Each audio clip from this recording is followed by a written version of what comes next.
بسم اللہ الرحمن الرحیم الحمد للہ وحدہ والصلاة والسلام على من لا نبی بعدہ ولا رسول بعدہ ولا معصوم بعدہ ولا کتاب بعدہ ولا امت بعد امتہ بسم اللہ الرحمن الرحیم اللہم صل علی سیدنا محمد وعلى آل وأصحاب سيدنا ومولانا محمد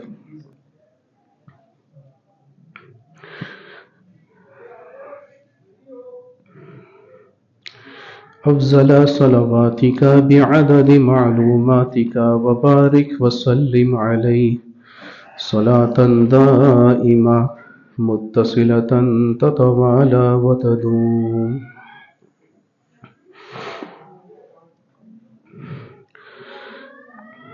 دین کے رستے میں اللہ تعالیٰ لوگوں کو آزماتے ہیں، اور وہ آزمائش اس لیے ہوتی ہے کہ وہ دیکھنا چاہتے ہیں، پرکھنا چاہتے ہیں کہ یہ میرا بندہ ہے، میرے دین کے رستے میں چل رہا ہے، مجھے خوش کرنا چاہتا ہے، اور یہ چاہتا ہے کہ اس کے ہر عمل سے اللہ راضی ہو جائے.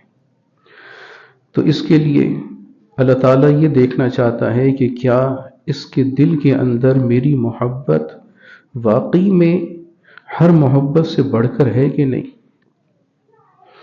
تو جس طرح کسی چیز کو پرکھنے کے لیے کچھ طریقے ہوتے ہیں، کچھ لٹمس ٹیسٹ ہوتے ہیں جن سے وہ چیز پرکھی اور اس کو جانچا جاتا ہے. ایک انسان ایک چھوٹا سا عام سا برتن بھی لینے کے لیے جاتا ہے تو اس کو بھی چاروں سمتوں سے ٹھوک بجا کے دیکھتا ہے کہ کہیں سے کوئی کریک تو نہیں ہے، کہیں سے کوئی ٹوٹ پھوٹ کا یہ برتن شکار تو نہیں ہے، تو پھر ہی وہ خریدتا ہے. تو اسی طرح اللہ تبارک و تعالیٰ بھی اپنے بندے کو ٹھوک بجا کے دیکھتے ہیں، اور اس کے لیے وہ چاروں سمتوں سے انسان کو آزمائش میں ڈالتے ہیں.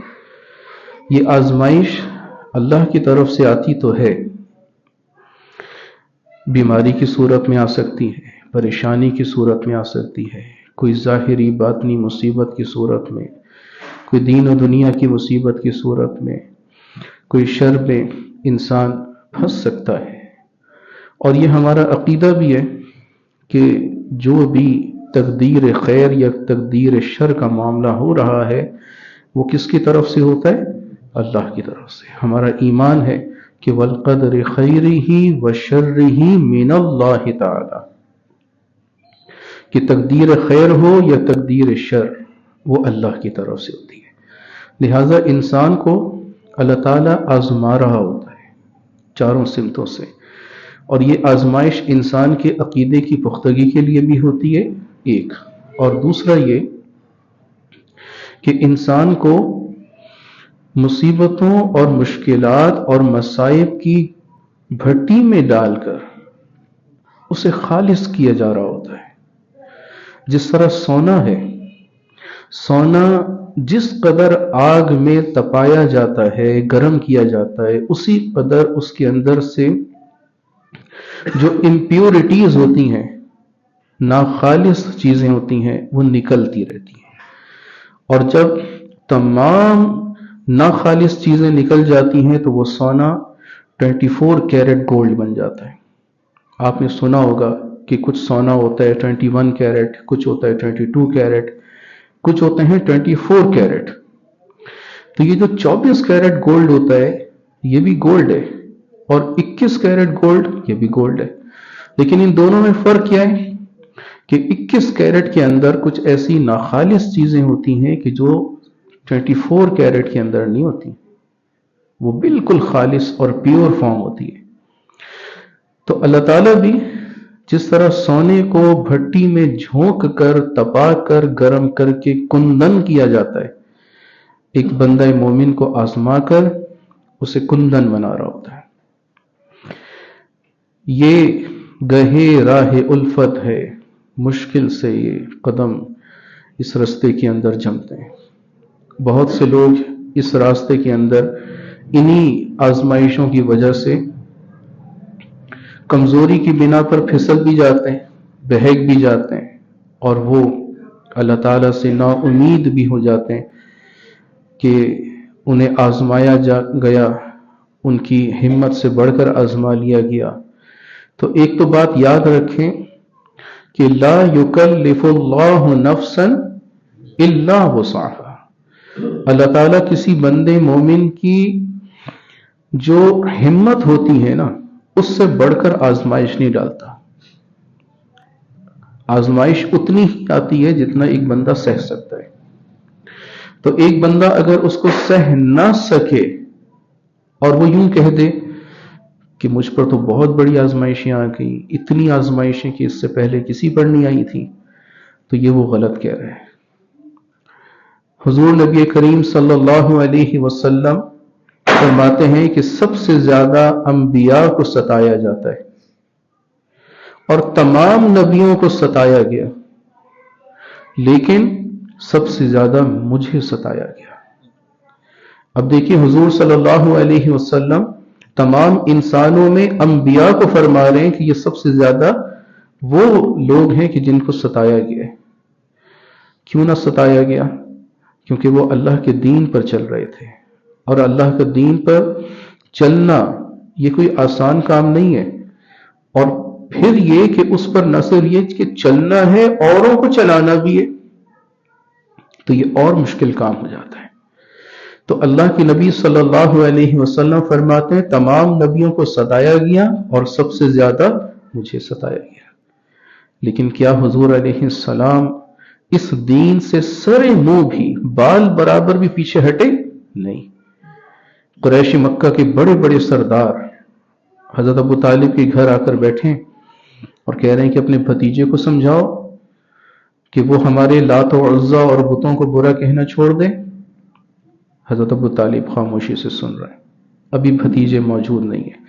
جب حضور علیہ السلام ان کے بھتیجے گھر تشریف واپس لائے تو حضرت ابو طالب نے کہا کہ یہ بھی بڑے بڑے کفار قریش کے آ کر بیٹھے ہوئے، قریش کے سردار ہیں، اور یہ تم سے کچھ کہنا چاہتے ہیں۔ تو انہوں نے 3 پیشکشیں کریں کہ اگر آپ چاہتے ہیں کہ آپ کو سرداری مل جائے تو ہم آپ کو سردار بنا لیتے ہیں، اگر آپ یہ چاہتے ہیں کہ آپ کو کوئی دولت مل جائے تو ہم آپ کو دولت دے دیتے ہیں، اگر آپ یہ چاہتے ہیں کہ اس پوری سوسائٹی کے اندر سب سے خوبصورت عورت سے نکاح کر لیں تو وہ بھی ہم تیار ہیں۔ آپ 3 پیشکشوں میں سے کوئی سی قبول کر لیں، لیکن ہمارے بتوں کو برا کہنا چھوڑ دیں۔ کیا فرمایا؟ ہم بچپن سے یہ بات پڑھتے آ رہے ہیں کہ حضور علیہ السلام نے اس موقع پر ان کی ساری جو دنیاوی پیشکشیں تھیں انہیں ٹھکرا دیا، اور یہ ارشاد فرمایا کہ چچا جان ان سے کہہ دیں کہ اگر یہ میرے داہنے ہاتھ پر سورج اور بائیں ہاتھ پر چاند بھی رکھ دیں تو میں پھر بھی سرے منہ بھی اللہ کے دین سے ہٹوں گا نہیں۔ یہ جو ایک استقامت ہے نا، استقامت یہ حضور علیہ السلام نے دکھائی، اور اس پر پھر ان کو ستایا گیا، اور کتنا کچھ ستایا گیا۔ یہ حضور علیہ السلام کے ہیں الفاظ کہ سب سے زیادہ مجھے ستایا گیا ہے۔ تو دین کے راستے پر یہ مشکلیں آتی ہیں، تو ایک تو یہ کہ اس سے ہم اپنے عقیدے کو ٹھیک کرتے ہیں، کیا کہ بھئی یہ جو آئی ہے نا مصیبت، یہ کس کی طرف سے آئی؟ اللہ کی طرف سے، اور اللہ کی طرف سے آنے والی جو مصیبت ہے یہ واقعی میں ایک مصیبت نہیں ہے، یہ واقعتاً ایک مصیبت نہیں ہوتی۔ اللہ تعالیٰ اس کے ذریعے انسان کو نہ صرف یہ کہ آزما رہے ہوتے ہیں بلکہ اندر سے مضبوط بنا رہے ہوتے ہیں۔ ایک بچہ ہے، وہ چلتے چلتے، ابھی اس کو چلنا نہیں آیا، چلتے چلتے وہ گر رہا ہے، پھر اٹھ کے چلتا ہے، پھر گر پڑتا ہے، پھر اٹھ کے چلتا ہے۔ تو یہ جو اس کو گرنے پر چوٹ لگ رہی ہے، یہ چوٹ اس کو دوبارہ اٹھنے کی طرف کوشش دلاتی ہے کہ دوبارہ اٹھوں اور دوبارہ چلوں۔ اگر وہ بچہ اس چوٹ کے ڈر سے اٹھنا ہی چھوڑ دے تو تو زندگی بھر وہ چل نہیں سکے گا. تو اس سے ہمیں کیا سمجھ میں آیا؟ فطرت ہمیں بتا رہی ہے کہ ایک بچپن میں بچہ جب اٹھ کے دوبارہ چلنے لگتا ہے تو اس کا مطلب ہے کہ وہ یہ سمجھ بیٹھا ہے کہ مجھے ہمت کرنی پڑے گی. مجھے چلنا ہے تو کبھی گھٹنوں چلنا پڑے گا، کبھی اٹھ کے چلنا ہوگا پیروں تلے. لہذا اس کے لیے وہ اپنے اندر اسٹرانگ چیز پیدا کرتا ہے، ایک ارادہ پیدا کرتا ہے کہ میں نے چلنا ہے، میں نے گرا پڑا نہیں رہنا. چنانچہ اس کے لیے بچہ ہمت کرتا ہے چاہے چوٹ لگ رہی ہو. اور چوٹ کو ہم یوں سمجھیں کہ جب وہی بچہ بڑا ہوتا ہے تو مصیبتیں آ رہی ہوتی ہیں، آزمائشیں آ رہی ہوتی ہیں، پریشانیاں ہو رہی ہوتی ہیں. لیکن ان سب کے باوجود وہ کیا کہتا ہے؟ اگر اس کے اندر ایک ارادہ پکا ہو اور استقامت کی طرح چٹان کی طرح مضبوط ہو تو پھر وہ کیا کرے گا؟ وہ کہے گا کہ جو بھی مشکلات ہوں، جو بھی پریشانیاں ہوں، میں نے تو اللہ کے دین پر ڈٹ کے کھڑا ہونا ہے، میں نے اللہ کے دین پر ڈٹ جانا ہے. اور کیوں نہ ڈٹوں؟ مجھ سے پہلے تو اور لوگوں کو بھی مصیبتیں آئیں، پریشانیاں آئیں، لیکن کیا انہوں نے ان آزمائشوں پریشانیوں میں اللہ کے دین کو چھوڑ دیا؟ نہیں. ذرا سے اگر سر میں درد ہو تو انسان نماز چھوڑ دے، پیٹ میں درد ہو تو روزہ چھوڑ دے؟ نہیں. حضور صلی اللہ علیہ وسلم صحابہ کرام کے اندر یہی استقامت کا اور دین پر ڈٹنے کا ایک ایسا مادہ پیدا کر رہے تھے کہ صحابہ کرام رضی اللہ عنہم یہ چھوٹی چھوٹی باتوں کو تو دور کی بات، وہ بڑی بڑی باتیں کہ سخت گرمی ہو، شدت کی پیاس لگی ہو، لیکن عین اس حالت میں بھی وہ کہتے تھے کہ ہمیں روزہ اتنا پسند ہے کہ سخت پیاس لگ رہی ہو پھر بھی ہم روزہ نہیں چھوڑیں گے. یہ سر میں درد، پیٹ میں درد تو چھوٹی بات ہے. تو ہمارا ایمان آج کتنا کمزور کہ ہم سر میں اور پیٹ میں درد کی وجہ سے نماز روزے سے دور. لیکن ایک دوسری طرف صحابہ کا ایمان کہ سر پیٹ کا درد تو دور کی بات، بڑی بڑی آزمائشیں بھی ان کو دین سے روک نہیں سکتی تھی. تو یہ ان کا اور ہمارے ایمان کے درمیان ایک بنیادی فرق ہے. یہ فرق کیسے ہوا؟ حالانکہ جس کلمے کو انہوں نے پڑھا، کیا وہ کلمہ ہم نہیں پڑھتے؟ انہوں نے بھی لا الہ الا اللہ محمد رسول اللہ پڑھا، ہم بھی. انہوں نے بھی اشہد ان لا الہ الا اللہ و اشہد ان محمد عبدہ و رسولہ یہ پڑھا، ہم بھی پڑھتے ہیں. انہوں نے تمام دین کے جو احکامات ہیں انہوں نے وہی پڑھے، وہی عمل کیا جو ہم کرتے ہیں. لیکن ان کا ایمان اتنا بلند ہو گیا، اور پھر اتنا ایمان بلند ہوا کہ اللہ ہمیں حکم دے رہا ہے فَإِنْ آمَنُوا بِمِثْلِ مَا آمَنْتُمْ بِهِ فَقَدْ اهْتَدَوْا. اگر تم ایمان لائے اس طرح جس طرح یہ صحابہ لائے پھر ہدایت پر ہوگے. تو اس کا مطلب صحابہ کا ایمان بہت بلند تھا، جس کی طرف اللہ ہمیں حکم دے کے کہہ رہا ہے کہ ایسے ایمان لانا ہے جس طرح یہ لائے. تو اس کا مطلب ہمارے اور صحابہ کے ایمان قولی اعتبار سے تو برابر ہے، لیکن فعلی اعتبار سے فرق ہے. فعلی اعتبار سے کس طرح فرق؟ کہ ان کا ایمان جو تھا وہ صورتاً ایمان نہیں تھا، ان کا ایمان حقیقتاً ایمان تھا. وہ بن دیکھے اپنے اللہ سے ڈرتے تھے، بن دیکھے اس کے احکامات پر عمل کرتے تھے. بلکہ حضرت علی رضی اللہ عنہ فرماتے تھے کہ اگر اللہ میرے سامنے بھی آ جائے تو میرے ایمان میں رائی کے دانے کے برابر بھی اضافہ نہ ہو. یعنی اتنا ایمان ان کا تھا کہ جس رب کو وہ بن دیکھے مان رہے تھے، اگر وہی اللہ ان کے سامنے بھی آ جائے تو ان کے ایمان میں اضافہ نہیں ہوگا، ان کا ایمان ویسا ہی رہے گا جس طرح پہلے تھا. تو یہ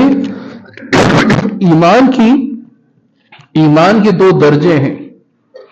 اور اس ایمان کے دو درجوں کی طرف اللہ نے ہمیں ایمان مفصل اور ایمان مجمل میں متوجہ کیا ہے۔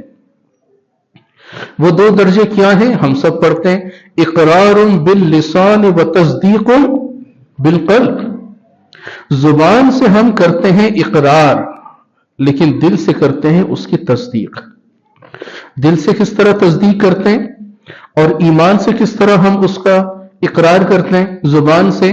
تو اس کے لیے ہم زبانی طور پر تو پڑھتے ہیں لا الہ الا اللہ محمد رسول اللہ، اور یہی وہ کلمہ صحابہ بھی پڑھتے تھے۔ تو اس کا مطلب اقرار باللسان میں ہم اور وہ صحابہ دونوں مشترک ہیں، دونوں ایک جیسے۔ لیکن تصدیق بالقلب میں جو ایمان کا دوسرا درجہ ہے، اس میں اندر ہمارا اور ان کا فرق ہے، اور اتنا فرق ہے کہ وہ صحابہ جس مقام پر بیٹھ کر یہ کلمہ پڑھ رہے تھے، اس مقام کو اگر ہم دیکھیں تو ہماری دستاریں ٹوپیاں گر جائیں۔ وہ اتنا بلند ایمان تھا کہ جس رب کو ہم بن دیکھے اللہ تو مان رہے ہیں، لیکن اس کو رب نہیں مان سک رہے۔ ہم یہی کہتے ہیں کہ اللہ کو ہم مانتے ہیں، لا الہ الا اللہ، نہیں ہے کوئی معبود سوائے اللہ کے، لیکن ہم تو بہت سی چیزوں کو اس کے ساتھ شریک ٹھہرا رہے۔ ہم دکان کو، روزگار کو ذریعہ آمدنی سمجھ کر، بلکہ اس سے بڑھ کر اس کو خدائی درجہ دے رہے ہوتے ہیں۔ کبھی ہماری جیب میں اگر روپے پیسے پڑے ہوں گے تو ہماری عزت ہے، ورنہ تو کچھ بھی نہیں۔ آپ نے اکثر لوگوں کو یہ کہتے سنا ہوگا کہ بھائی تمہاری جیب میں اگر پیسے ہیں نا تو تمہاری عزت ہے، ورنہ نہیں۔ اس کا کیا مطلب؟ اس کا مطلب یہ نکل رہا ہے کہ گویا کہ پیسے کو خدا سمجھ لیا۔ ہم کوئی چیز کھاتے ہیں نا، کھاتے یا پیتے ہیں، تو اس کے کھانے پینے میں بھی ہم یہ خیال رکھتے ہیں کہ اس کھانے سے ہمیں یہ چیز ملے گی، یا اس کھانے سے یا پینے سے ہمیں یہ چیز ملے گی، جو کہ حقیقتاً فی نفس ہی بالکل ٹھیک بات، لیکن ہم یہ اس کے اندر ایک جزوی طور پر یہ چیز کو داخل کر لیتے ہیں کہ بھی اگر یہ چیز ملی تو اس کے ساتھ یہ سائیڈ افیکٹ بھی ہیں، یہ بیماریاں بھی ہیں، اور یہ چیز ہمیں یہ کر دے گی۔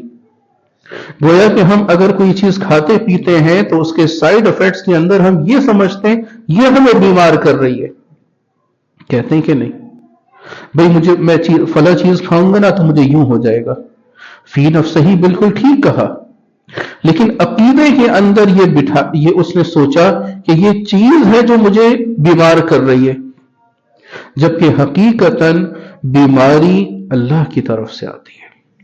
حضرت ابراہیم علیہ السلام عقیدے کی درستگی کے لیے قرآن میں ان کا یہ قول اللہ نے ذکر فرمایا، وَإِذَا مَرِضْتُ فَهُوَ يَشْفِينِ، اگر میں مریض ہوتا ہوں، مجھے کچھ مرض آیا تو اس کی درد کی دوا بھی وہی دیتا ہے، وہی اللہ کی طرف سے۔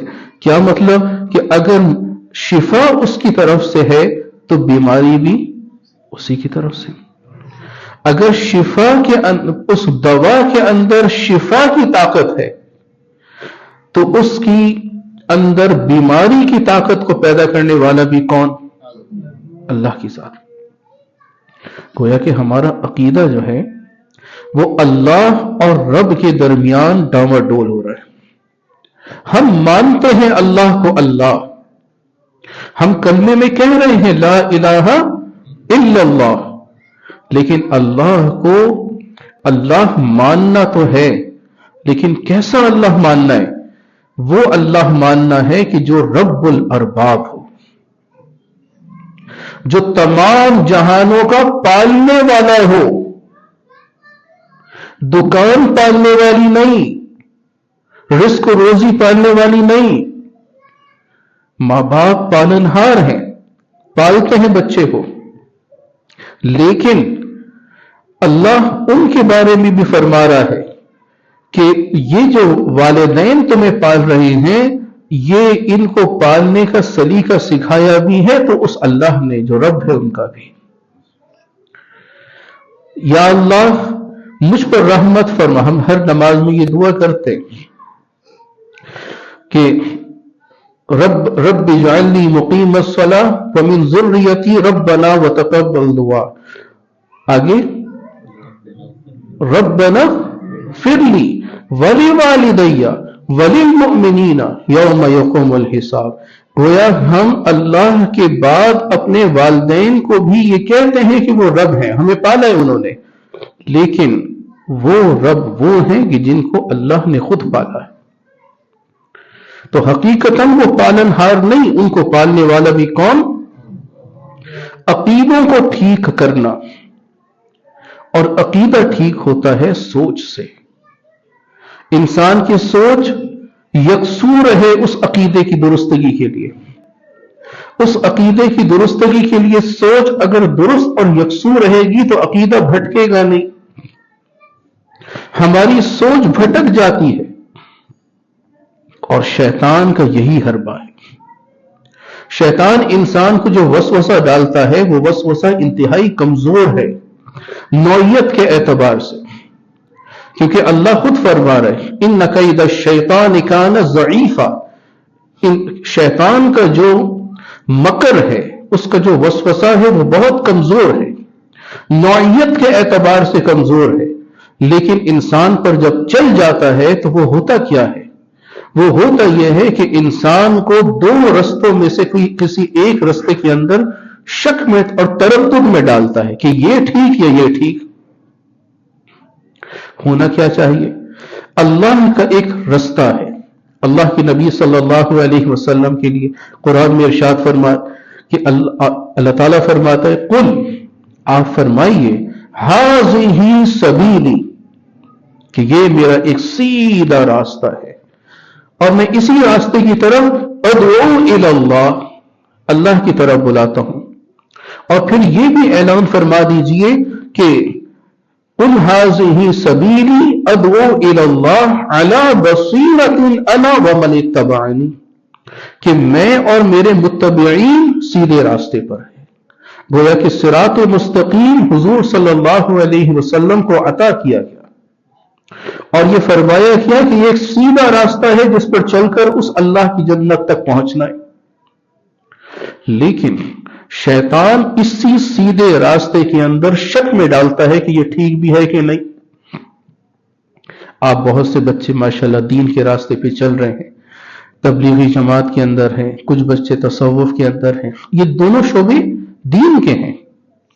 تصوف کا شعبہ ہو یا تبلیغ کا شعبہ ہو، یہ دونوں راستے دین کے ہیں کہ نہیں؟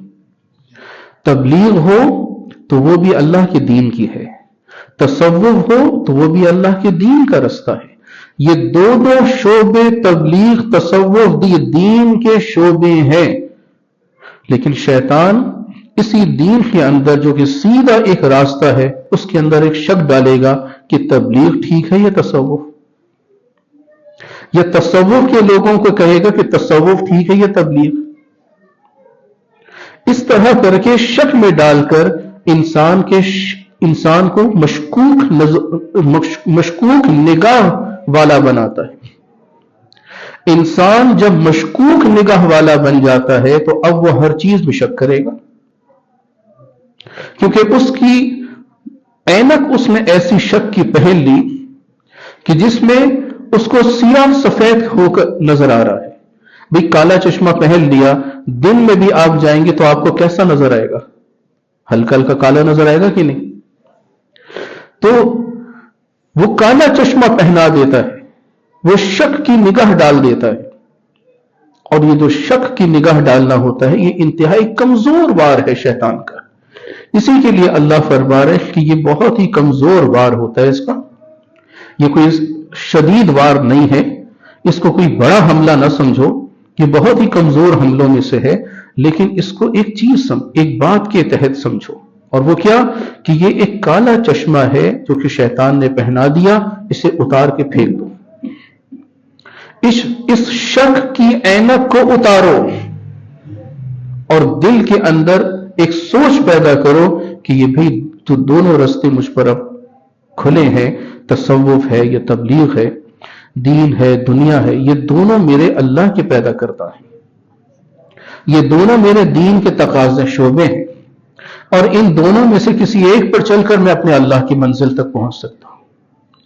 شک کی کانٹوں کو اکھاڑنا، تشکیک کے مادہ دل میں پیدا نہ ہونے دینا، یہ اصل میں دین کی محنت ہے۔ آپ جو بچے تصوف کی لائن میں ہیں یا تبلیغ کی لائن میں، ان سب کے لیے ایک چیز فرض عین ہے، اور وہ کیا کہ میں جو دین کے راستے پر چل رہا ہوں، چاہے تصوف میں چاہے تبلیغ میں نے اپنے اندر سے شک کی ہر جو کیل کاٹا ہے، ہر خس و خاشاک ہے، اس کو اکھاڑ کے پھینکنا۔ کیوں یہ سوچ پیدا کرنی ہے؟ اس لیے کہ جہاں شک ہوگا وہاں سے یقین اٹھ جاتا ہے۔ بھئی ریل کی دو پٹریاں ہے نا، ریل کی دو پٹریاں اب اگر سلامت رہیں، ان کے اندر کوئی ٹیڑھ نہ آئے، تو اس پر چلنے والی جو ریل کی ٹرین ہوتی ہے، ریل گاڑی ہوتی ہے، وہ صحیح سلامت چلتی ہے۔ اگر ان پٹریوں میں سے ایک بھی ٹیڑھی ہو گئی، دوسری سیدھی ہے لیکن ایک کو ٹیڑھا کر لیا، تو بتائیے ٹرین صحیح چلے گی؟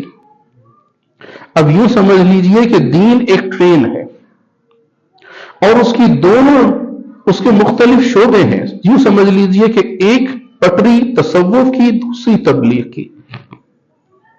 ان کو آپس میں تشکیک کے ساتھ، شک کے ساتھ نہیں دیکھنا، بلکہ یہ سمجھنا کہ یہ دونوں سیدھے ہیں، تو آپ کے دین کی گاڑی صحیح چلے گی۔ جہاں آپ یہ سمجھ بیٹھے کہ تصوف کوئی اور ہی چیز ہے، یا اب یہ سمجھ بیٹھے کہ تبلیغ کوئی اور ہی چیز ہے، تو وہیں سے شک کا بیج بویا گیا، اور یہ ایسا زقوم درخت بنے گا، ایسا کڑوا درخت بنے گا کہ اس سے یقین جو تھا وہ ختم ہو جائے گا۔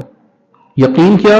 کہ اللہ کا دین جو کہ ہر شک اور تشکیک سے پاک ہے، اس کے اندر یقین اٹھ جائے گا۔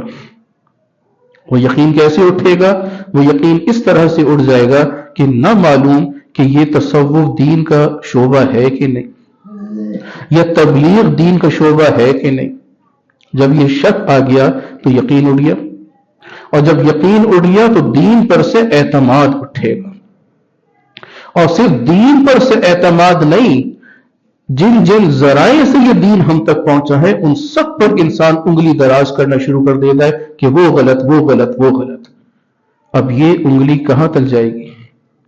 رسول اللہ صلی اللہ علیہ وسلم تک یہ انگلی اٹھ سکتی ہے، کیونکہ ان کے باطن سے اللہ تبارک و تعالیٰ نے ہمیں یہ دین نصیب فرمایا، اور حضور صلی اللہ علیہ وسلم نے اس دین کے اندر نہ صرف یہ کہ ظاہری اعمال بتائے، باطنی اعمال بھی بتائے۔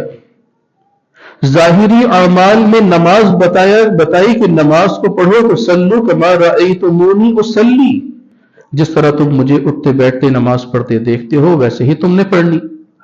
لیکن نماز کے اندر کیفیات جو کہ باطن سے تعلق رکھتی ہیں، وہ باطنی اعمال بھی بتائے۔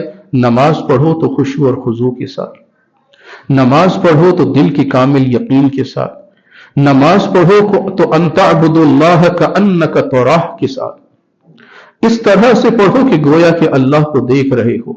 دیکھتا انسان ظاہری آنکھ سے ہے نا، ظاہری آنکھوں سے دیکھا جاتا ہے نا، سورج نکلا ہوا ہے، چاند نکلا ہوا ہے، تو کن آنکھوں سے دیکھیں گے؟ جو آنکھیں انسان کے سر پہ لگی ہیں، انہی آنکھوں سے دیکھا جاتا ہے۔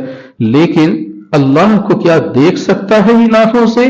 قرآن اس کی نفی کرتا ہے کہ حضرت موسیٰ علیہ السلام جیسے نبی یہ کہتے ہیں کہ رب ارنی انظر الیک، میں تجھے دیکھنا چاہتا ہوں، اللہ تجھے دیکھنا چاہتا ہوں۔ تو اللہ نے کیا فرمایا؟ قال لن ترانی، نہیں دیکھ سکتے ہو، تو بالکل نہیں دیکھ سکتے، کیونکہ ظاہری آنکھیں تمہاری اندر استعداد نہیں رکھتی کہ اس کا دیدار کر سکو، اس کے اندر یہ صلاحیت نہیں رکھی اللہ نے۔ تو جب ظاہری آنکھوں سے انسان نہیں دیکھ پائے گا تو دوسری طرف تو رسول اللہ کا حکم پورا نہیں ہو رہا۔ حضور علیہ السلام نے فرمایا ان تعبدوا اللہ کأنک تراہ، تم عبادت اس طرح کرو گویا اللہ کو دیکھ رہے ہو۔ اب انسان نہیں دیکھ سکتا، لیکن حکم کیا آ رہا ہے؟ اس طرح سے عبادت کرنی ہے جس طرح اللہ کو گویا دیکھ رہے ہو. تو اب ان دو چیزوں میں آپس میں تطبیق دینی پڑے گی ہمیں. ایک طرف قرآن نفی کر رہا ہے، دوسری طرف حدیث کہہ رہی ہے کہ دیکھو. تو تطبیق کیا ہوگی کہ ان ظاہری آنکھوں سے نہیں، باطنی آنکھوں سے دیکھو. بھئی باطنی آنکھوں سے کیسے دیکھو؟ باطن میں کہاں آنکھ؟ تو ایک دل کی آنکھ ہوتی ہے، اور دل کی آنکھوں میں توجہ کی آنکھ ہوتی ہے. اللہ کی طرف توجہ کو کرو. اسی توجہ کو یکسوئی کہا گیا، اسی توجہ کو خشوع اور خضوع کہا گیا کہ اللہ کی عبادت خشوع اور خضوع کے ساتھ کرو. گویا اس کو دیکھ دیکھ کے کر رہے ہو، باطن سے دیکھ دیکھ کے کر رہے ہو. اور جب تم باطن سے دیکھ دیکھ کے کر رہے ہوگے اور یہ سمجھو گے کہ میں اس اللہ کی عبادت کر رہا ہوں جو صرف بادشاہ ہی نہیں بادشاہوں کا بادشاہ ہے، تو پھر انسان اس کے سامنے ایک غلام کی حیثیت سے کھڑا ہوگا. اور غلام کو عربی میں عبد کہتے ہیں. تو اس معبود کی یہ عبد وہ عبادت کر کے عابد بنے کہ جو مطلوب ہے اس عبادت سے. اگر اس کی عبادت، اس معبود کی عبادت یہ عابد اس طرح سے نہ کر سکے بلکہ کھڑا ہو تو ادھر ادھر دائیں بائیں توجہ، دین کی بات ہو رہی ہو ادھر ادھر کی باتیں، ادھر ادھر کے خیالات، قرآن پڑھ رہا ہو لیکن ادھر ادھر کی باتیں، تو ہوگا کیا؟ ہوگا یہ کہ وہ عبادت تو ہو گئی، فی نفس ہی فقہی اعتبار سے عبادت ہو گئی، قبول بھی ہو سکتا ہے کہ ہو جائے، لیکن اس کا ایک درجہ ہے. بلند ترین عبادت درجہ وہ کون سا ہے کہ جو عبادت ایک عابد کو عبد بنا دے، اس معبود کے سامنے کھڑے ہونے کا سلیقہ سکھا دے، جس کو قرآن یہ کہہ رہا ہے کہ قوموا للہ قانتین. اللہ کے سامنے کھڑے ہو تو قانتین بن کے کھڑے ہو، فرما بردار بن کے، فرما بردار غلام بن کے. وہ کیسے کھڑا ہوتا ہے؟ فرما بردار غلام جو کہ اپنے بادشاہ، اور یوں سمجھیے بادشاہوں کا بادشاہ، جب وہ فرما بردار شخص اللہ کے سامنے کھڑا ہوگا نا تو وہ کھڑے ہونے کی ایک کیفیت ہوگی، اور وہ یہ ہوگی کہ مالک مجھے جب جو جیسا حکم دے میں ویسا فوراً کر لوں. مالک کو دوبارہ نہ کہنا پڑے کہ میرے بندے میں نے تجھے یہ حکم دیا تھا تو بھول گیا، میرے بندے میں نے تجھے یہ حکم دیا تھا تو غافل ہو گیا، تیری توجہ کدھر ہے؟ اللہ کو کہنا نہ پڑے. یہ صحابہ کی کیفیت بنائی گئی تھی رسول اللہ صلی اللہ علیہ وسلم کی طرف سے.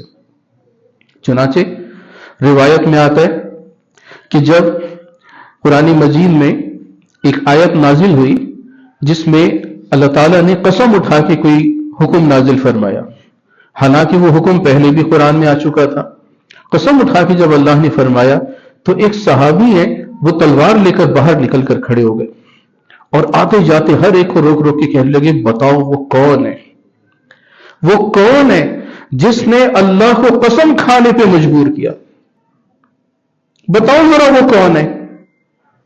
یہ تھی صحابہ کی کیفیت کہ اللہ کو دوبارہ کیوں کہنا پڑا کسی کو. ایک بندے کو عبد بن جانا چاہیے تھا کہ میں اپنے مالک کے سامنے ایسے کھڑے ہوں کہ میرا مالک جب جو جیسا حکم دے میں فوراً عمل کروں، مستحضر رہے میرے اللہ کا حکم. یہ کیفیت، اس کو حدیث میں احسان کی کیفیت کہتے ہیں. کیفیت احسان کہ ان تعبد اللہ کأنک تراہ. ہاں اس کیفیت کے بھی درجے ہیں. یہ اعلیٰ ترین کیفیت کہ انسان عبد بن کے کھڑا ہو، لیکن اس سے ایک کم درجے کی کیفیت ہے. اور وہ کم درجے کی کیفیت کیا ہے؟ فَإِن لَمْ تَكُنْ تَرَاهُ فَإِنَّهُ يَرَاكَ. اگر یہ کیفیت یہ ایسی پیدا نہ ہو کہ تم گویا کہ اللہ کو دل کی آنکھوں سے دیکھ رہے ہو، تو کم از کم اتنی تو ہو نا کہ وہ تو دیکھ رہا ہے، وہ تو دیکھ رہا ہے نا. میں کہیں ادھر ادھر جاؤں اور یہ سمجھوں کہ بھئی میں تو ہر ایک سے بچا کے نکل گیا، اب میں جو مرضی کروں، نہیں، وہ تو دیکھ رہا ہے نا، وہ تو دیکھ رہا ہے. کوئی خاتون نقاب لے کر وہ یہ سمجھے کہ میں تو بچ گئی، میں نے تو جناب اپنے باپردہ ہو گئی، اب مجھے کوئی نہیں دیکھ سک رہا تو میں اپنی آنکھوں کی خیانت کرنا شروع کر دوں. نہیں نہیں نہیں، یہ خیال ہو کہ کون دیکھ رہا ہے؟ اللہ دیکھ رہا ہے.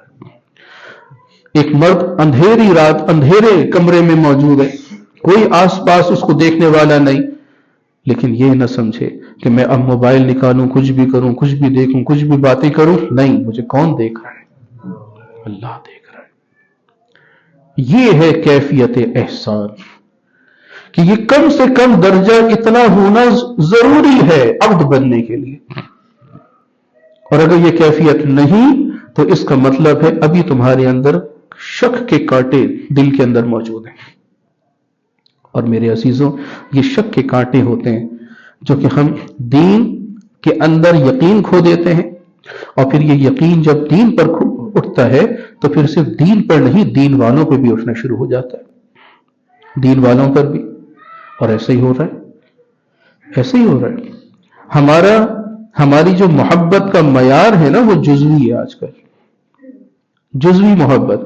اگر ہم تبلیغ کے راستے میں ہیں تو ہمیں ان علماء سے محبت ہے، ان دینداروں سے محبت ہے جو تبلیغ کے ساتھ وابستہ ہے. اگر ہم تصوف کی لائن کے اندر ہیں تو ہم صرف ان علماء سے محبت کرے گی جو صوفی ہے. اگر ہم سیاست کی راہ پر ہیں تو وہ صرف ان علماء سے محبت کرے گی جو خود سیاسی ہیں. ہمیں ان صوفیاء سے اور ان علماء سے کوئی رغبت اور محبت نہیں ہوگی. گویا کہ ہمارا ایمان جو محبت کا معیار ہے، محبت کا معیار وہ بھی جزوی ہے. جبکہ ہونا کیا چاہیے کہ بھئی دین سے اگر محبت ہے تو سب دینداروں سے محبت ہو. حضور صلی اللہ علیہ وسلم نے حکم دیا ہے، کن عالما او متعلما او مستمعا او محبا. بھئی تم چار لوگوں میں سے کوئی ایک بننا، چار میں سے کوئی ایک بننا، یا تو عالم، یا ان کا شاگرد متعلم، یا ان کی بات مستمع سننے والا، یعنی ان کی مجلس میں بیٹھو، ان سے ان کی باتیں سنو، اور محبہ، یا چوتھا یہ بننا کہ تم ان سے محبت کرو. بس چار میں سے کوئی ایک بننا. وَلَا تَكُنْ لِلْخَامِسَةِ پانچواں مت بن جانا، اس لیے کہ پانچواں وہ ہوگا جو نہ خود عالم، نہ ان کا شاگرد، نہ ان کی بات سننے والا، نہ ان سے محبت کرنے والا، بلکہ ان سے بغض رکھنے والا ہوگا، نفرت رکھنے والا ہوگا. آپ ایمان سے بتائیے، دل کے اندر جھانک کر بتائیے کہ کیا آج ہماری یہی کیفیت ہے کہ نہیں؟ ہم جزوی محبت میں گرفتار ہیں، جزوی محبت کے اندر، اور اس جزوی محبت کی وجہ سے دین سے اور دینداروں سے بھی جزوی محبتیں ہیں. نتیجہ کیا ہے؟ جزوی محبت دین کے اندر، دین کے احکام کے اندر بھی اتر گئی. اور وہ کیسے کہ ہم یہ کہتے ہیں بھی ہم 5 نمازیں ہم پر فرض ہیں، بس ہم نے وہی پڑھنی ہے. فقہی اعتبار سے بالکل ٹھیک بات، حکم پورا ہو گیا، بالکل ٹھیک بات. لیکن حضور صلی اللہ علیہ وسلم نے صرف 5 نمازوں سے ہی محبت کرنے کا نہیں فرمایا، بلکہ فرمایا کہ تم نفلوں سے بھی محبت کرو، نوافل سے. نوافل میں اشراق، چاشت، اوابین، تہجد، تحیت الوضو، تحیت المسجد، صلاۃ التسبیح، صلاۃ الخسوف، صلاۃ الکسوف، کہ چاند گرہن اور سورج گرہن کی نوافل نمازیں، ان سے بھی محبت کرو نا. جب حضور صلی اللہ علیہ وسلم کسی غم کے اندر ہوتے، کوئی پریشانی ہوتی، تو صحابہ کو پتہ چل جاتا تھا کہ حضور اگر ہوں گے تو مسجد میں ہوں گے. یہ ان کو کیا تھا؟ بار بار مسجد، بار بار نماز کی طرف. یہ کیا بات تھی؟ دراصل وہ بتانا چاہ رہے تھے کہ صرف 5 نمازوں سے محبت نہیں، نفلوں سے بھی محبت ہو. اور یہ چیز صحابہ کے اندر اتر گئی. حضور معراج پر گئے جنت میں، تو وہاں اپنے سے پہلے کسی کے قدموں کی آہٹ سنی. حضرت جبرائیل امین علیہ السلام سے پوچھا کہ جبرائیل، اس سے پہلے یہاں کون؟ کس کے قدموں کی آہٹ؟ تو حضور علیہ السلام سے عرض کرتے ہیں یا رسول اللہ صلی اللہ علیہ وسلم، یہ آپ کے خادم ہیں، یہ آپ کی جانثار ہیں حضرت بلال، جو کہ اس وقت تو ہے مکہ میں اور وہ مکہ کی گلیوں میں چل رہے ہیں، لیکن اللہ نے ان کے قدموں کی آہٹ کو جنت میں سنا رہا ہے۔ واپس جب حضور تشریف لائے ہیں، حضرت بلال سے پوچھا بلا کر کہ بلال کون سا عمل کرتے ہو کہ مجھ سے پہلے تمہارے قدموں کی آہٹ وہاں سنائی دی؟ تو حضرت بلال رضی اللہ عنہ عرض کرتے ہیں یا رسول اللہ مجھے تو کوئی ایسا عمل یاد نہیں، ہاں بس ایک مجھے عمل ایسا یاد ہے جو میں سمجھتا ہوں کہ شاید اسی کی برکت ہو۔ کیا عمل ہے؟ حضور علیہ السلام سے عرض کرتے ہیں یا رسول اللہ وہ عمل یہ ہے کہ جب میں وضو کرتا ہوں تحیۃ الوضو ادا کرتا ہوں، جب میں مسجد کے اندر داخل ہوتا ہوں تب تحیۃ المسجد ادا کر لیتا ہوں۔ بس یہ وہ عمل جس کی برکت سے جنت میں چاپ سنائی دے رہی ہے۔ تو میرے عزیزوں، یہ دین پر جزوی محبت کیا، یہ ہمیں نقصان ہوگا کہ ہم دین اور دینداروں سے بھی اور دین کے اعمال سے بھی جزوی محبت میں ہوں گے، کلی محبت نہیں ہوگی۔ جبکہ ہم دین کے راستے پر جب ہم اپنے آپ کو کہتے ہیں کہ ہم دین کے راستے پر ہیں، تو دین کے راستے پر ہونا ہے تو کس طرح؟ ادخلوا فی السلم کافۃ، پورے داخل ہو رہے دین میں، تو آدھے تیتر آدھے بٹیر نہیں بننا، کچھ ادھر سن لو کچھ ادھر سن لو، میں ادھر بھی چلا جاؤں ادھر بھی چلا جاؤں، صرف اتنا ہی نہیں بلکہ جہاں ہو یکسو رہو اور پورے ڈٹ کے رہو، حالات کیسے ہی مخالف کیوں نہ ہو جائیں، لیکن اپنے دین پر جم کے کھڑے ہو، استقامت دکھاؤ، اور جب دین پر استقامت دکھاؤ گے تو پھر اللہ کی طرف سے بشارتیں اترنی ہیں۔ اللہ نے ایک قرآن مجید میں ارشاد فرمایا ان الذین قالوا ربنا اللہ ثم استقاموا، جو اپنے اللہ کو رب کہیں اور پھر اس پر استقامت کے ساتھ ڈٹ جائیں، تتنزل علیہم الملائکہ، ان پر اللہ آسمان سے فرشتے نازل فرمائے گا۔ کس لیے نازل فرمائے گا؟ کہ ان کو تتنزل علیہم الملائکہ اللہ تخافوا ولا تحزنوا، وہ ان کو کہیں گے کہ تم خوف نہ کرو غم نہ کرو، وابشروا بالجنۃ التي کنتم توعدون، اور جس جنت کا تم سے ہم وعدہ کیا کرتے تھے اس جنت کی بشارت آج ہم سے لو۔ نحن اولیاؤکم فی الحیات الدنیا وفی الآخرہ، نہ صرف یہ کہ ہم دنیا میں تمہارے خیر خواہ تھے بلکہ آخرت میں بھی تمہارے دوست ہیں۔ نحن اولیاؤکم فی الحیات الدنیا وفی الآخرہ، اس میں حدیث پاک میں آتا ہے کہ یہ جو فرمائیں گے فرشتے، یہ دراصل 3 مقامات پہ فرمائیں گے۔ ایک مومن کی موت کے وقت کہ جب اس کو ہر طرف سے ایک غم سوار ہوگا کہ نہ جانے میرے بعد میرے بچوں کا کیا بنے گا، تو وہ اس کو دلاسا دیں گے کہ اللہ تخافوا ولا تحزنوا وابشروا بالجنۃ التي کنتم توعدون۔ ایک اس کو یہ موت کے وقت، دوسرا بعث بعد الموت کے وقت، یعنی جب قبر سے اس کو اٹھایا جائے گا تب، اور تیسرا کہ جب وہ میدان محشر کی طرف جا رہا ہوگا تو وہاں اس کو کہیں گے نحن اولیاؤکم فی الحیات الدنیا وفی الآخرہ، ہم تمہارے نہ صرف دنیا میں دوست تھے آج بھی تمہارے دوست ہوں گے۔ نحن اولیاؤکم فی الحیات الدنیا وفی الآخرہ ولکم فیہا ما تشتہی انفسکم وَلَكُمْ فِيهَا مَا تَدَّعُونَ، جو تمہاری خواہش ہوگی نا آج ہم دیں گے، آج ہم پوری کریں گے، اور جو تم ادعا کرو گے وہ بھی تمہیں دیں گے۔ اشتہا یہ خواہشات کو کہتے ہیں۔ خواہشات کا مطلب کہ مجھے یہ بھی مل جائے یہ بھی مل جائے یہ بھی مل جائے، ایسا بھی ہو جائے ویسا بھی ہو جائے، یہ خواہشات ہیں۔ تو اللہ فرماتا ہے وَلَكُمْ فِيهَا مَا تَشْتَهِي أَنفُسُكُمْ، جو تم اشتہا کرو گے وہ بھی تمہیں ملے گا۔ وَلَكُمْ فِيهَا مَا تَدَّعُونَ، جو تم ادعا کرو گے وہ بھی ملے گا۔ ادعا کسے کہتے ہیں؟ کہ جب انسان انہی اشتہا میں یہ کہے یہ بھی مل جائے وہ بھی مل جائے، تو وہ ادعا میں یہ کہتا ہے کہ یہ ہو سکتا ہے، یہ بھی ہو سکتا ہے، یہ بھی ہو سکتا ہے، لیکن یہ ناممکن ہے، یہ نہیں ہو سکتا۔ بھئی یہ کون کر سکتا ہے؟ یہ ایک فرضی بات ہے، یہ ناممکنات میں سے، ایسا ہو ہی نہیں سکتا، کوئی دے نہیں سکتا۔ اللہ یہ فرما رہا ہے کہ جو ادعا ہوگا، جو طلب ہوگی، اور یہ سمجھو کہ یہ ناممکن ہے، اللہ وہ ممکن کر کے دکھائے گا۔ اگر تم یہ کہو گے کہ چڑیا کا دودھ پلا دو، تو اللہ قادر ہے کہ چڑیا کا دودھ پیدا کر کے پلائے۔ اگر تم یہ کہو، ادعا کرو کہ ان کا پرندہ جو کہ ایک فرضی کہاوتی پرندہ ہے وہ تمہیں بھنا ہوا کھلائے، تو اللہ قادر ہے کہ ان کا پرندہ پیدا کر کے کھلائے۔ جو ادعا کرو گے وہ تمہیں ملے گا، کیوں نہ دیا جائے۔ نحن اولیاؤکم فی الحیات الدنیا وفی الآخرہ ولکم فیہا ما تشتہی انفسکم ولکم فیہا ما تدعون۔ آگے فرمایا کہ یہ ساری بشارتیں جو ہیں نزلا من غفور الرحیم، یہ نزل ہے غفور الرحیم ذات کی طرف سے۔ نزل عربی میں نزل کہتے ہیں مہمان نوازی کو، مہمان نوازی۔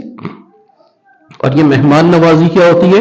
جس طرح ہمارے گھروں میں کوئی مہمان آئے تو ہم اپنی بساط کے مطابق اس کی مہمان نوازی میں چائے رکھیں گے، بسکٹ رکھیں گے، کوئی شیر خورما رکھ دیں گے، کوئی نمکو رکھ دیں گے، بسکٹس رکھ دیں گے، کیک رکھ دیں گے۔ یہ مہمان نوازی جو ہم کرتے ہیں ریفریشمنٹ ہوتی ہے۔ عربی میں اس کو نزل کہتے ہیں۔ اللہ یہ فرما رہا ہے کہ یہ جو ہم نے تمہیں یہ فرشتوں کی تتنزل علیہم الملائکہ کے ساتھ نزول کیا تم پر، اسی طرح ان پر انہوں نے یہ کہا کہ اللہ تخافوا ولا تحزنوا، پھر یہ کہا کہ وَأَبْشِرُوا بِالْجَنَّةِ الَّتِي كُنْتُمْ تُوعَدُونَ، پھر یہ کہا کہ نحن اولیاؤکم فی الحیات الدنیا وفی الآخرہ وَلَكُمْ فِيهَا مَا تَشْتَهِي أَنفُسُكُمْ وَلَكُمْ فِيهَا مَا تَدَّعُونَ۔ یہ جو 5 نعمتیں فرشتوں نے کہی ہیں، یہ تو صرف نزل ہے، ریفریشمنٹ ہے، ضیافت تو ابھی آگے ہے۔ چائے پانی ہے یہ ابھی اللہ کی طرف سے، کھانا ابھی باقی ہے۔ جنت میں مہمان نوازی ہے، رب کا دیدار ہے، فرشتوں سے ملاقاتیں ہیں، حور عین سے ملاقاتیں ہیں، اپنی جو پیچھے دنیا میں چھوڑ آئے تھے بیوی بچے ان سے ملاقاتیں ہیں۔ ابھی تو ریفریشمنٹ ہوئی ہے، چائے پانی ہے اللہ کی طرف سے، کھانا بھی باقی ہے۔ تو اندازہ کرو اللہ کا چائے پانی ایسا ہے تو کھانا کیسا ہوگا۔ جنت کے شوقین بنو، جنت کے حریص بنو، جنتی اعمال کے حریص بنو، اور وہ اعمال دین سے وابستہ ہیں، دین کے اندر، دلوں کے اندر موجود۔ جو دین کے اندر شک پیدا کر رہے ہیں وہ کیل کانٹے اٹھاؤ، انہیں کھرچ کے پھینکو۔ اور یہ جنت کے طالبین کی علامت ہے۔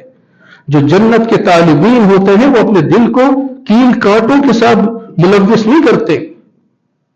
ان کا تو ایک طرز عمل ہوتا ہے کہ جب جنتی جنت میں آپس میں ملیں گے تو قیلا سلام سلاما، ایک دوسرے پر سلام سلام کی بشارت مبارکبادیں ہو رہی ہیں۔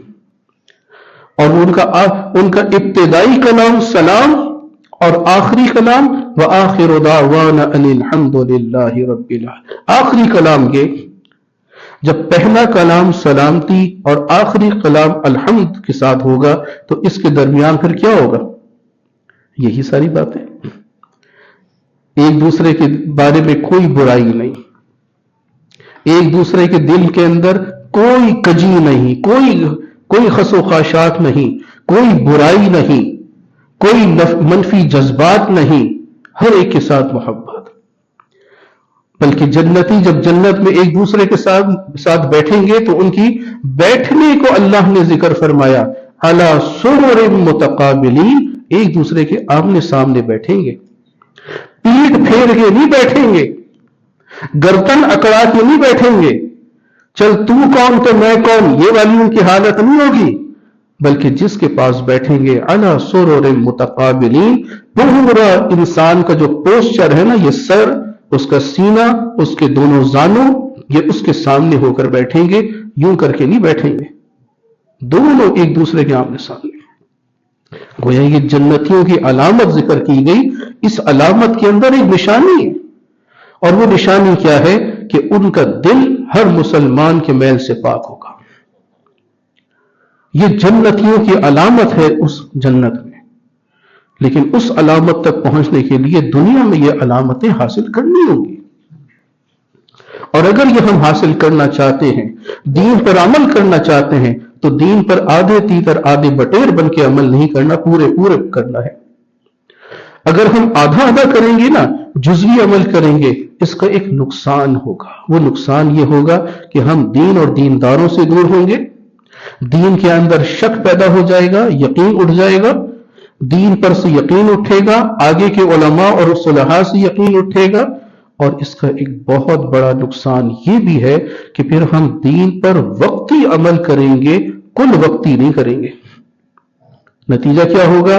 کچھ دن جذبہ ہوا، نمازیں بھی دھڑا دھڑ، ذکر بھی دھڑا دھڑ، اور خوب تلاوت قرآن، خوب ذکر اذکار، خوب چلت پھرت، خوب لوگوں کے لیے تبلیغ، لوگوں کو اچھی اچھی باتیں بتانا. تھوڑے دن تک یہ جذبہ ہوا، پھر فوراً سرد مہری. پھر نمازوں کے لیے کہنا پڑے گا کہ بھائی نمازیں کیوں نہیں پڑھتے ہو؟ پڑھو. پھر تلاوت کے لیے کہنا پڑے گا کیوں نہیں کرتے ہو؟ کرو. پھر ذکر کے لیے بار بار کہنا پڑے گا کہ یار کیوں نہیں کرتے ہو؟ اتنا عرصہ ہو گیا بیعت ہوئے ابھی بھی نہیں کرتے ہو. پھر کہنا پڑے گا کہ یار سنتوں کی اتباع کرو نا، کیوں نہیں کرتے ہو؟ پھر داڑھی کے لیے، پھر اس کی ٹوپی اور امامے کے لیے، پانچیں ٹخنوں سے اوپر کرنے کے لیے، یہ سب کہنا پڑے گا. یہ سرد مہری پیدا ہوگی، یہ جذبات میں سردی پیدا ہو جائے گی، وہ ٹھنڈے ہو جائیں گے جذبات، اور وقتی طور پر عمل ہوگا، دائمی نہیں ہوگا. دائمی بنانا ہے اس کو، اور دائمی بنانے کے لیے دل کے اندر سے یہ چیزوں کو ہٹانا ہوگا. اور اس کے لیے اللہ والوں نے ایک مزاج بنایا. بھی تبلیغ کا ایک مزاج ہے. تبلیغ کا مزاج کیا ہے؟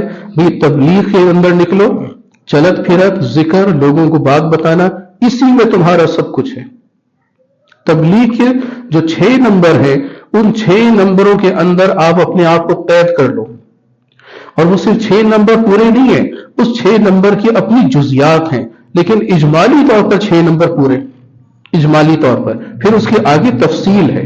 تو اجمالی طور پر 6 نمبروں کے اندر اگر آپ نے آپ کو قید کر لیا، مزید تفصیل اور جزیات کھل جائیں گی آپ پر، اور یہی 6 نمبر آپ کے لیے کافی. جس طرح تبلیغ کے علماء نے یہ 6 نمبر بنائے، اسی طرح تصوف کے علماء نے اور صلحاء نے اپنے بھی کچھ نمبر بنائے، اور انہوں نے 8 صفات، 8 نمبر بنائے کہ بے ہوش در دم، نظر بر قدم، سفر در وطن، خلوت در انجمن، یاد کرد، بازگشت، نگہداشت، یادداشت. یہ 8 صفات ہیں بھائی، یہ 8 وہ نمبر ہے. ان 8 نمبروں میں اپنے آپ کو قید کرو. ہوش ہو ہر دم کے اندر، غفلت نہ آئے. ہوش در دم، پھر نظر بر قدم، نگاہیں جھکائی، رسول اللہ کے قدموں پہ نشان، ان کے بعد صحابہ کے نقش قدم پہ نشان، پھر صلحاء کے نقش قدم پہ نشان. نظر بر قدم صحابہ و نبی، نظر بر قدم نبی و صحابہ، نظر بر قدم ہو. پھر سفر در وطن ہو، میں یہ جو راستہ دین پہ چل رہا ہوں یہ کہاں لے کر جائے گا؟ میرے اصلی وطن میں. میرا اصلی وطن دنیا نہیں، کہاں؟ جنت میں. میں وہاں سے آیا ہوں دنیا میں، پھر مجھے وہیں اپنے وطن جانا ہوگا. تو سفر در وطن، اس کے لیے اعمال، اس کے لیے نیکیاں جمع کرتا رہے گا. اور پھر خلوت در انجمن، کہ لوگوں کے درمیان بیٹھ کر باتیں ہو رہی ہیں، کھانا پینا ہو رہا ہے، اور شادی بیاہ میں شرکت ہو رہی ہے، سب کچھ ہے، انجمن ہے، لیکن اس کے اندر خلوت ہو. بھائی میں ڈھول دھماکوں میں اپنے کانوں کو مبتلا نہیں کروں گا کہ میں چلو شادی بیاہ میں جا رہا ہوں تو ڈھول دھماکے ہو رہے، ناچ گانے ہو رہے، تو چلو میں وقتی طور پر دیکھ لوں. نہیں، بچائے گا، اپنے کانوں کو بچائے گا، اپنی نظروں کو بچائے گا. اور یہ ہے انجمن کے اندر خلوت، اپنے آپ کی تنہائی، خاموشی. یکسو الی اللہ، خلوت در انجمن. پھر یاد کرت، اللہ نے مشائخ نے اس اللہ کی طرف سے آئے ہوئے جو معمولات بتائے اس کو یاد کرتا رہے، یاد کرتا رہے، ذکر کرتا رہے، نماز پڑھتا رہے، تلاوت کرتا رہے، سنت کی اتباع کرتا رہے، یاد کر. پھر اسی کے اندر نگہداشت ہو کہ جو مجھے اللہ نے عطا کی ہے، جو نعمتیں عطا کی ہیں، کوئی کیفیتیں ہوئی ہیں، حال آیا ہے، کیفیات ہوئی ہیں، کچھ چیزیں مجھ پر کھل گئی ہیں، علمی استعداد بلند ہو گئی ہے، اس کی میں نگہداشت کروں. میں اسے ایسا بناؤں جس طرح مرغی اپنے چوزوں انڈوں کا تحفظ کرتی ہے. میں اسی طرح ان کیفیات کو بچا بچا کے نکلوں کہ یہ ایمان ہے، ایمان ہے، میں نے سلامت لے کر اللہ کے حضور پیش ہونا ہے. نگہداشت ہو. پھر یادداشت. آخری صفت یہ ہے کہ مجھے سارا دین یاد رہے کہ مجھے کون سا کام کس طرح سے کب کرنا ہے. میرے رسول اللہ صلی اللہ علیہ وسلم نے کون سا کام کس طرح کس وقت کیا. صبح اٹھے تو آپ نے کون سی دعا پڑھی تھی، کس طرح سے اٹھے تھے. رات کو سوئے ہیں تو کون سی دعا پڑھی تھی، کس طرح سے سوئے ہیں. اور ان دونوں کے درمیان 24 گھنٹوں میں جو اعمال، مسنون دعائیں، مسنون عمل، اس کا استحضار ہو. یہ یادداشت ہے. جب یہ 8 صفات پوری ہو گئیں تو ہمارے بزرگوں نے، صوفیاء نے، حضرت خواجہ عبد الخالق گجدوانی رحم اللہ تعالی، وہ فرماتے ہیں کہ اس کے آگے تو صرف پنداشت ہے اور کچھ نہیں. پنداشت فارسی کا لفظ ہے اور اس کا مطلب ہے بس قصے کہانیاں ہیں اور کچھ نہیں. قصے کہانیاں ہیں اور کچھ نہیں. بس یہ 8 نمبر ہیں ہمارے. جس طرح تبلیغ والوں کے 6 نمبر، صوفیاء کے 8 نمبر.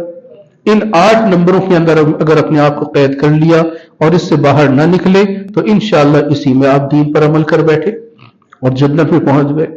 بالکل ویسے ہی جس طرح تبلیغ والے 6 نمبروں کے اندر اگر رہے اور اس پر عمل کرتے رہے تو انشاءاللہ جنت میں پہنچ گئے. بس اپنے دل کو نہ تصوف سے نہ تبلیغ سے اپنے دل کو کسی شک میں مبتلا نہیں کرنا. یہی اس راستے کی نجات ہے. اللہ ہم سب کو نصیب فرمائے. ہمارے دلوں کے اندر سے زیغ اور کجی کو دور فرمائے، کجی باطن کو دور فرمائے، ہماری اصلاح فرمائے اور ہمیں جنت میں اکٹھا فرما دے. عزیزو، بس ہمارا ایک ہی تقاضا ہے کہ ہم کوئی نہ کوئی ایسے اعمال کر لیں کہ ہم اللہ کی جنت میں اکٹھے ہو جائیں. بس اللہ ہم سے کوئی ایسے اعمال کروا لے اور اللہ ہم سے راضی ہو جائے. ہم سب اپنے اللہ سے توبہ کرتے ہیں اور یہ توبہ کیا ہے؟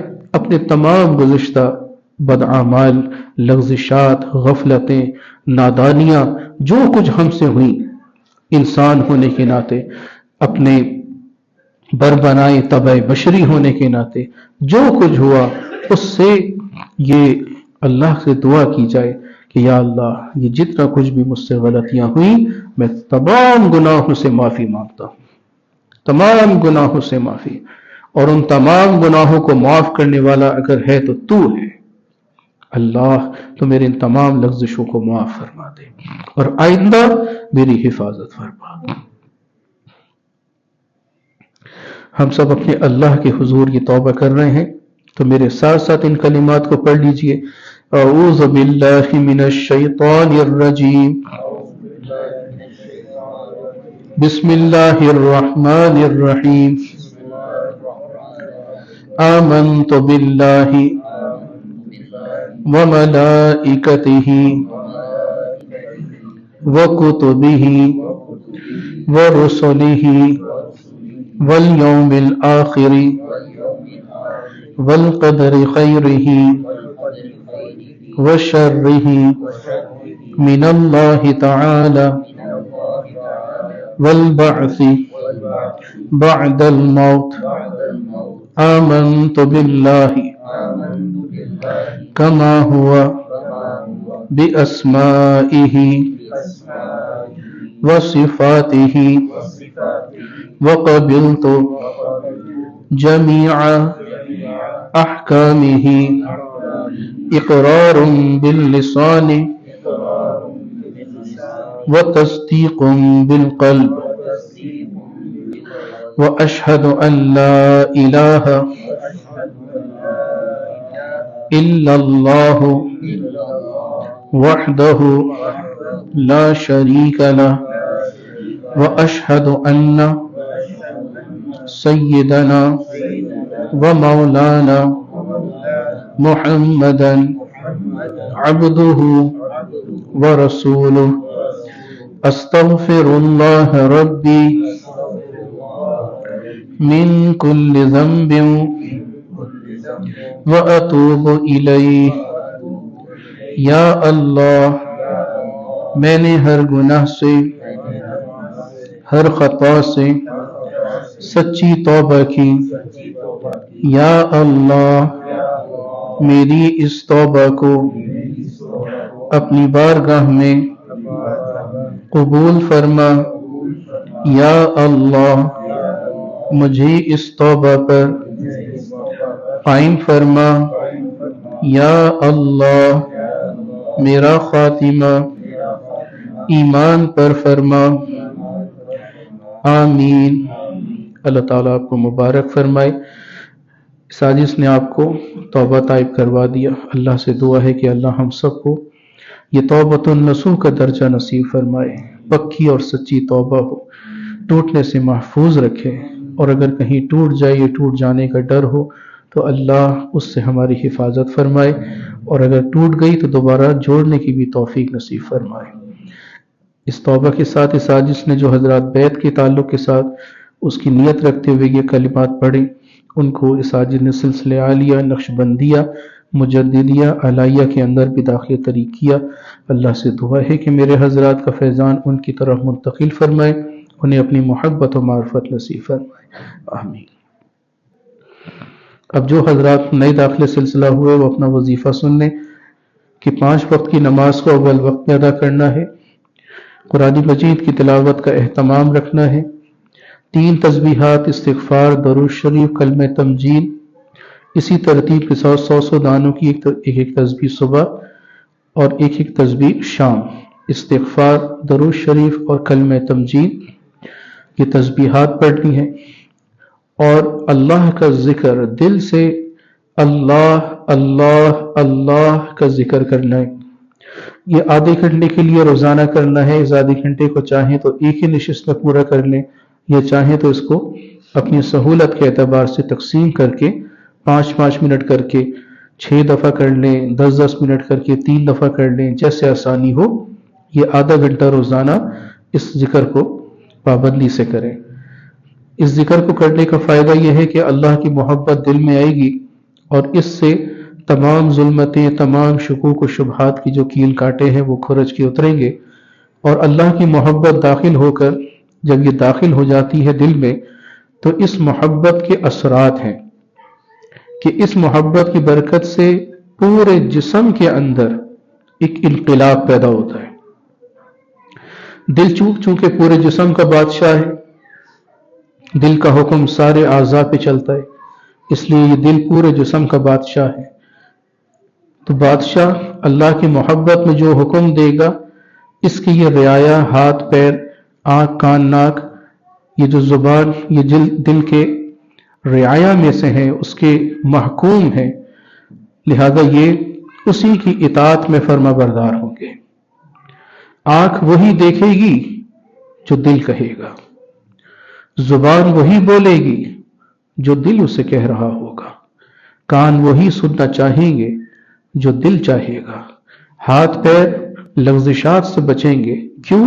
کیونکہ دل اللہ کی محبت سے لبریز ہو چکا ہے۔ تو دل میں اللہ کی محبت کو داخل کرنا اس ذکر پر موقوف ہے۔ اس ذکر کو کم سے کم آدھے گھنٹے کے لیے کرنا ہے، ویسے جتنا کریں گے اتنا نافع ہے۔ یہ میٹھی چیز ہے، یہ گڑ کی طرح ہے، یہ شیرینی ہے، جتنا گڑ شربت میں ڈالیں گے اتنا شربت میٹھا ہوگا، اسی قدر اللہ کی محبت پیدا ہوگی۔ لہذا اس دل کے اندر اللہ کا ذکر کثرت سے کریں۔ اذکروا اللہ ذکرا کثیرا، کثرت سے اللہ کی یاد کریں۔ واذکر اسم ربک، اللہ کا ذکر کرنا ہے۔ وتبتل الیہ تبتیلا، تمام اطراف سے ہٹ کر ہر شے سے کٹ کر لیکن اللہ سے جڑ کر. تو اسی کے لیے ہمارے مشائخ نے فرمایا کہ یکسوئی کے ساتھ یہ ذکر کرو، اور یکسوئی کے لیے اپنی آنکھوں کو بند فرمائیں، اپنی گردن کو جھکائیں، تمام تر خیالات کو دل سے نکالیں اور یہ تصور رکھیں کہ اللہ کا نام، اسم ذات اللہ آپ کے روحانی دل یعنی قلب پر لکھا ہے. اس قلب کا مقام بائیں بغل سے 6 انگل نیچے پہلو کی طرف ہے. اپنے داہنے ہاتھ کی شہادت کی انگلی بائیں بغل سے 6 انگل نیچے پہلو کی طرف کو رکھیے اور یہ تصور کریں کہ اس مقام قلب پر لفظ اللہ یہ لکھا ہے، جس کی برکت سے آپ کا یہ مقام قلب پاک صاف ہو کر اللہ کو محبت سے پکار کر اپنی آواز سے کہہ رہا ہے اللہ اللہ اللہ اللہ اللہ.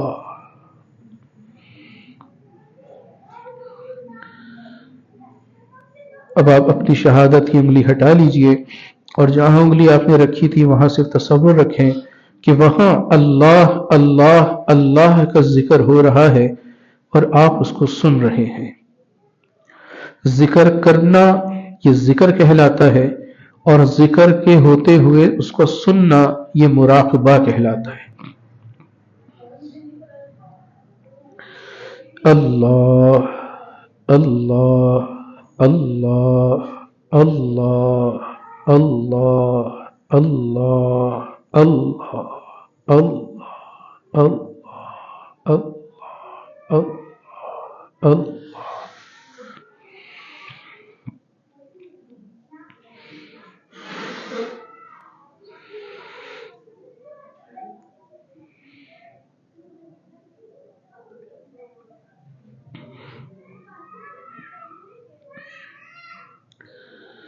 مؤمنا ذکر خدا بس یار گو،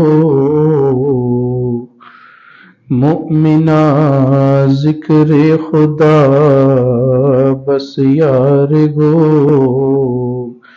تابیابی درد عالم آبرو، ذکر کن ذکر تا ترا جان استو، پاکی دل ز ذکر رحمان استو. اللہ اللہ ایچ شیریں است نام، شیر و شکر میں شود جانم تمام. اللہ اللہ ایچ شیریں است نام، شیر و شکر میں شود جانم تمام. اللہ اللہ کیسا پیارا نام ہے، اللہ اللہ کیسا پیارا نام ہے، نام کیا یہ عاشقوں کی جان ہے، نام کیا یہ عاشقوں کی جان ہے. ہر دم اللہ اللہ اللہ کر، ہر سانس میں اللہ اللہ اللہ کر، ہر حال میں اللہ اللہ اللہ کر. اللہ تیرا مالک ہے، اللہ تیرا خالق ہے، اللہ تیرا رازق ہے. اللہ اللہ اللہ کر، اس نام سے دل شاد کر، اپنا اجڑا وطن آباد کر، گر عاقبت درکار ہے۔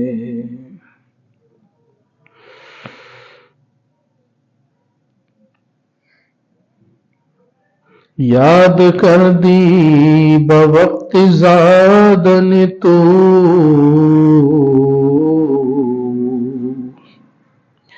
یاد کر دی بوقت زادن تو، ہم خنداں بودن تو گریاں۔ یاد کر اس وقت کو کہ جب تو اس دنیا میں آ رہا تھا، سب لوگ خوش تھے، ہنس رہے تھے، مگر تو روتا ہوا آ رہا تھا۔ اینچو نیزی بوقت مردن تو، اینچو نیزی بوقت مردن تو، ہمش گریا شوند تو خنداں۔ اینچو نیزی بوقت مردن تو، زندگی ایسے گزار کہ جب تیرا وقت آخر آ پہنچے، ہم گریاں شوند تو سب رو رہے ہوں کہ دنیا سے ایک اللہ کا بندہ جا رہا ہے۔ ہم گریاں شوند تو خنداں، لیکن تو ہنستا ہوا اپنے اللہ سے اپنے نیک اعمال کا حساب لینے، جزا لینے، اس سے ملاقات کے لیے جا رہا ہو۔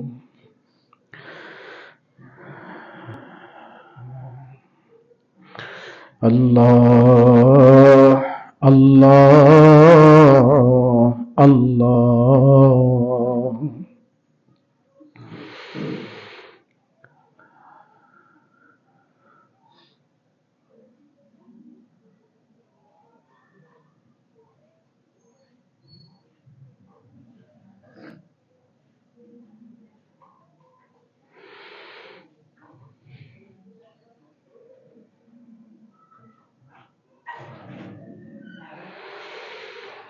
سبحان ربك رب العزة عما يصفون، وسلام على المرسلين، والحمد لله رب العالمين۔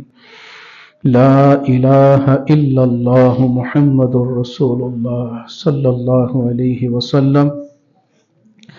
بسم الله الرحمن الرحيم، الحمد لله رب العالمين، والصلاة والسلام على أشرف الأنبياء والمرسلين، سيدنا ومولانا محمد وآله وأصحابه أجمعين۔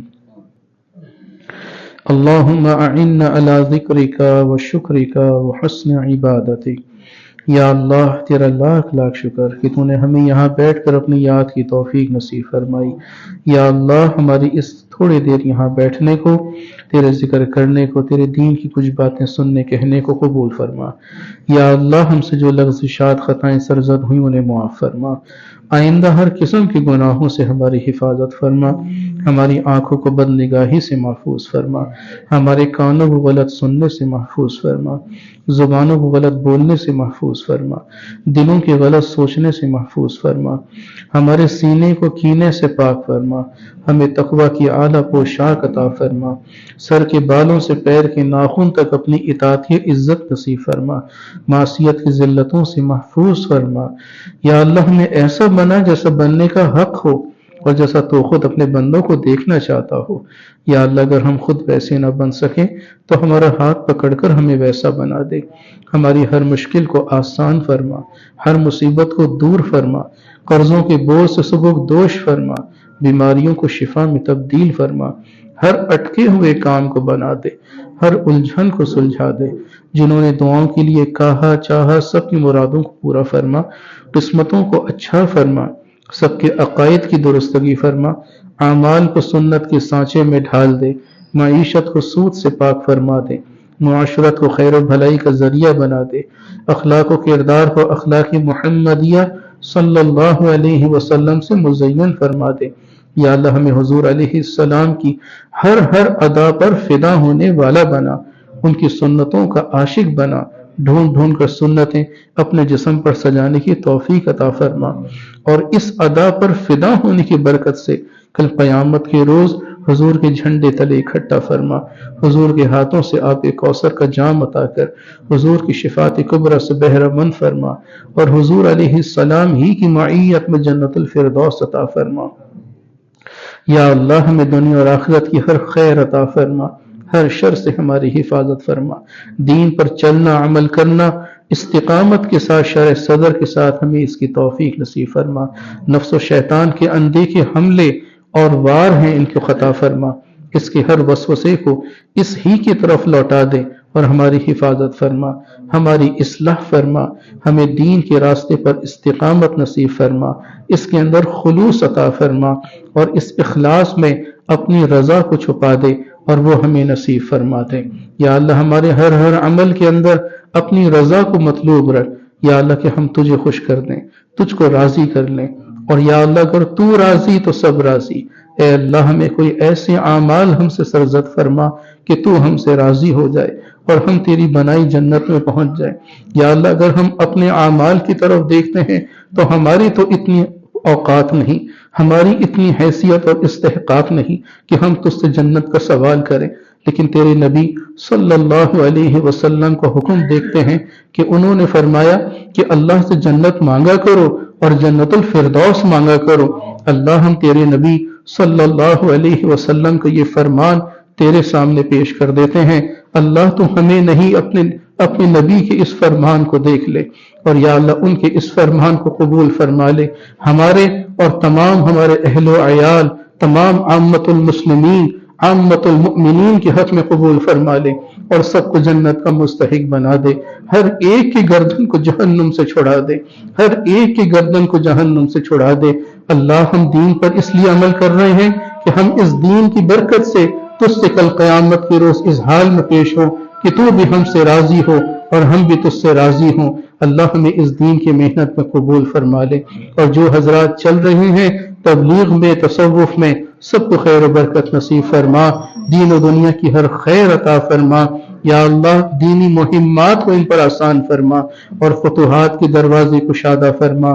یا اللہ وہ مسلمان جو کسی بھی آزمائش میں مبتلا ہیں، بالخصوص اہل فلسطین، اہل غزہ، اہل سوڈان، اللہ ان کی مدد فرما دے، ان پر نگاہ کرم فرما دے، پاکستان کی سرحدات کو بھی محفوظ فرما، اس مسجد کو آباد رکھ، آباد رکھنے والوں کو آباد فرما۔ وَأُفَوِّضُ أَمْرِي إِلَى اللَّهِ إِنَّ اللَّهَ بَصِيرٌ بِالْعِبَادِ بِأَلْفِ أَلْفِ لَا حَوْلَ وَلَا قُوَّةَ إِلَّا بِاللَّهِ الْعَلِيِّ الْعَظِيمِ وصلی اللہ وسلم علی رسولہ النبی الکریم وعلی آلہ واصحابہ اجمعین آمین برحمتک یا ارحم الراحمین۔ اللہ کو ہر دم یاد کر، اس نام سے دل شاد کر۔